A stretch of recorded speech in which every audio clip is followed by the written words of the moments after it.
In front of me is Redmi 14C, and today I would like to show you how you can change default apps.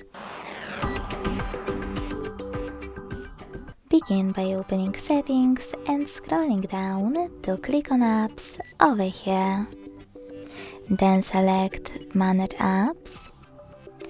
Click on those three dots at the top right corner and click on Other Settings. Then select the default apps, and after tapping on one of those sections, apply the best one for you by clicking on it and going back. Thanks so much for watching. If you enjoyed this video, leave a like, comment and subscribe. Bye!